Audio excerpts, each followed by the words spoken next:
Hi, I just wanted to talk about empaths.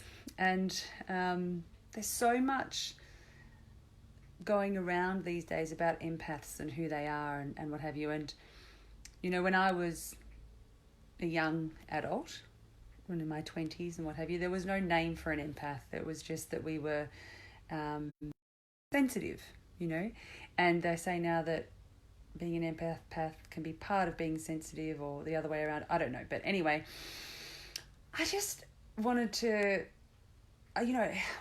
whenever I read posts and memes and things about empaths, it kind of gets my goat a little bit. And so I just wanted to share with you guys about this. It's the same, and I've posted about this in the past about vulnerability, how, you know, vulnerability is so important and we need to be vulnerable to be able to be intimate and live a full and really satisfying life. But for a time there, it's still happening a little bit, but it's starting to die down. People were using vulnerability as a commodity. They'd get on to social media and they'd write articles and stuff going, you know, I'm going to be vulnerable now. But, you know, saying you're going to be vulnerable now doesn't mean that you're being vulnerable. And then they'd like expose parts of themselves and what have you. That's not vulnerability. And we've spoken about that, and I've shared my thoughts on that and how, you know, I've done a lot of work into vulnerability, and vulnerability is not... That's not what vulnerability is. And also vulnerability needs not to be used as a commodity, just like for a long time sex was used as a commodity. Anyway, I was getting a similar feeling about all these posts that I read about empaths, and it's confusing because, don't get me wrong, you know, when you look at the description of what an empath is, then I'm an empath and lots of people that I know are empaths, but I feel like people are starting to wear it like a badge again, and also a bit of a victimized badge, you know, saying, oh, I'm an empath and therefore people take advantage of me, and I'm an empath and therefore I can't cope, and I'm an empath, so ... And I just want to say that if you need to have a title for being able to tune in to energy and sensitivities and emotions and what have you, then that's great that we can have a title now.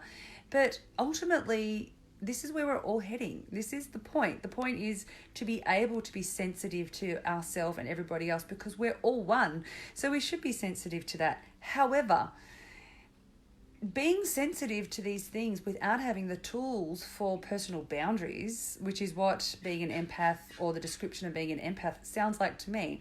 You know, it's about feeling other people's feelings, but not being able to tell the difference between where theirs stop and mine begins. And look, for me in my early days, that was my experience in life as well. But I sought to learn skills to be more masterful and to have boundaries so that I can not only survive in this world well, but be a credit to society and to help society and to you know, be of service. And so I just want to just remind us all that, you know, if you are, or know you are, or you know someone who is, or you've seen an article about empaths, let's not wear it as a victimized badge and say, well, that's why I don't cope. That's, sorry, but it's bullshit. If you want to be a powerful part of this world and you want to live the life that you want to live, you're a master. We all are masters, and we all have the capacity to be a master. So we need to learn how to have boundaries. And look, if you're an empath, then great, you're starting ahead of the game. You know, you don't need to learn how to tune into sensitivity and how to be aware of energy, because you already are. And that's a big thing that we need to learn or remember as human beings. And then once you have that, you need to be able to have really clear boundaries so that you can be powerful.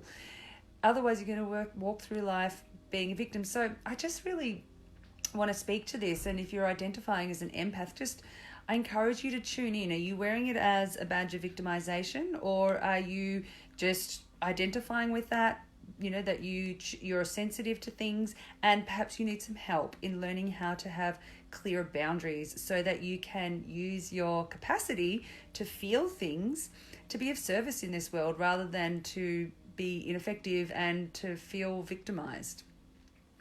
Hopefully that's not too harsh, and hopefully it's helpful for a few people. Thanks, guys. Love you all.